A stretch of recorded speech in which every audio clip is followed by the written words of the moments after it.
Bien sûr, de crypto, les infos crypto pour ceux qui n'ont pas le temps. Tous les médias vont bientôt parler du Bitcoin et d'Ethereum. Et oui, les gars, puisque nous sommes désormais sur des chiffres ronds, il y a un petit peu de latence, un petit peu d'inertie avant qu'ils en parlent. Mais je pense que bientôt nous ferons les gros tri, tout simplement, les gros titres, pardon, tout simplement parce que un BTC à plus de 30 000 $, c'est très joli. Et un Ethereum à plus de 2 000 $, c'est très joli. Et ce matin, la map, elle est un chouille rouge, mais rien de bien méchant. On perd 1,3% du côté de BTC, 30 400 $. On perd 1,4% des côtés d'Ethereum. On est juste en dessous des 2100 $. C'est un peu pareil pour le reste de la map désormais.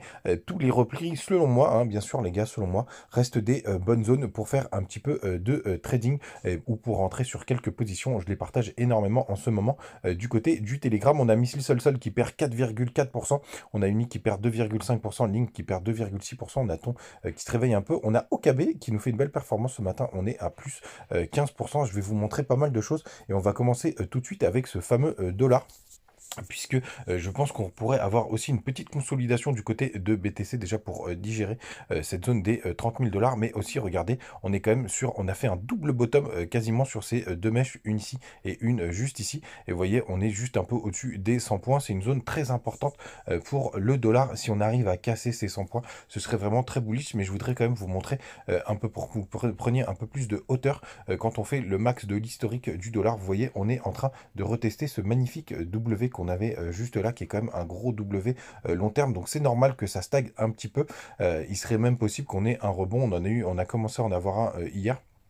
Je vous montre juste ici, on le voit bien. Rien de bien méchant pour le moment. On est quand même sur une grosse zone de support et une zone psychologique importante du côté de BTC. Donc gardez-le bien en tête. Du côté, les gars, du daily du BTC. Donc on a break au-dessus de ces 30 000 $. J'ai toujours la target principale numéro 1 des 36 000 $ avant une potentielle correction. Sur la deuxième partie de l'année, je target toujours un top aux alentours de mai-juin. Ça va arriver bientôt. Si on arrive à consolider en ce moment, ce serait très intéressant pour les altcoins.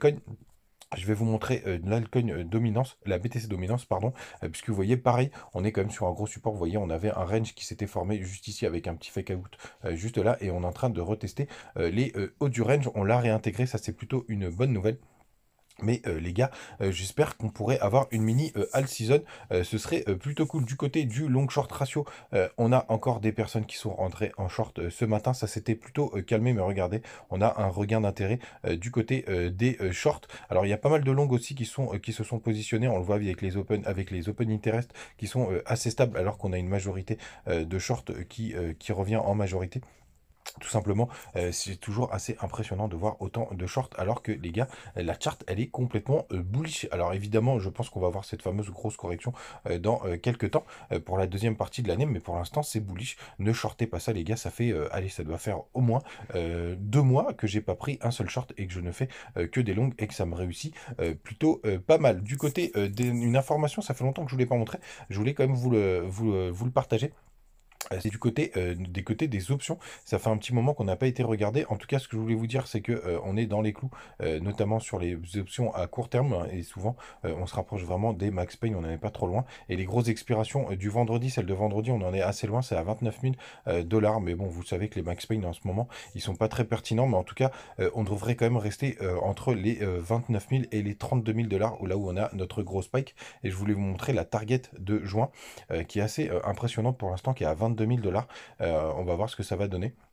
Mais ce sera une grosse expiration, mais surtout, il y a un gros spike aux alentours des 40 000 $. Est-ce que ce sera le top de ce mini bull run d'été? On verra bien. La bonne nouvelle, la semaine prochaine, on n'a pas trop de journées à haut risque, sauf les chiffres de l'emploi qui seront jeudi 20 avril.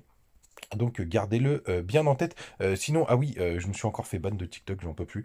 Suite à ma vidéo que je vous ai postée hier sur les impôts, n'hésitez pas à la regarder, c'est en 2 minutes. On me le demande à chaque fois. Bon, d'une part, n'hésitez pas à rejoindre notre Telegram, on partage pas mal de positions et pas mal d'infos ces derniers temps. On me le demande où est-ce que ça en est toutes les cryptos que j'ai achetées. Bon, pour l'instant, les gars, j'ai acheté à peu près pour 9500, c'est pas à peu près d'ailleurs, si un petit peu moins, pour 9500 $ de crypto sur le challenge des 10 000 $ pour voir où est-ce que ça va mener. Donc il me reste une crypto à choisir.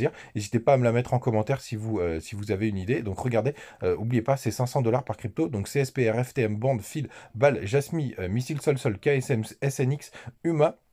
On est en positif, on est au-dessus des 500 $. On a VAI qui est toujours un peu à la traîne, Sand qui est aussi à la traîne, Gala et GLMR. Et je suis rentré hier sur Evmos.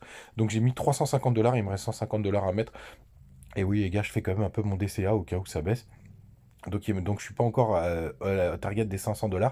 On a aussi Veracity. Alors lui, j'avais mis 500 $, il a pas mal corrigé, mais c'est la vie. Et j'ai stacké une partie de ces cryptos du côté de BitGet. Donc n'hésitez pas à le faire.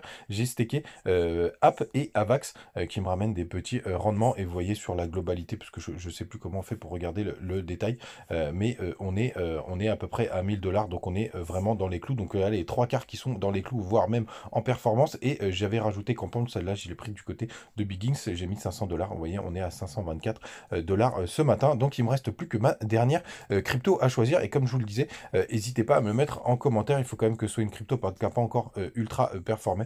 Sinon, je trouve pas ça intéressant. Donc, j'hésite encore, pourquoi pas, à prendre un petit peu de GRT. Mais c'est vrai qu'il a pas mal performé ces derniers jours. Voilà, les gars, vous savez tout. N'hésitez pas à profiter du lien BitGet si vous voulez rentrer sur le marché crypto. Si vous êtes déjà dessus, il y a du staking pas mal, il y a des launch pools. C'est une de mes plateformes préférées, même pour faire un peu de trading. Et puis, vous savez tout, les gars. On se retrouve comme d'habitude demain. Salut!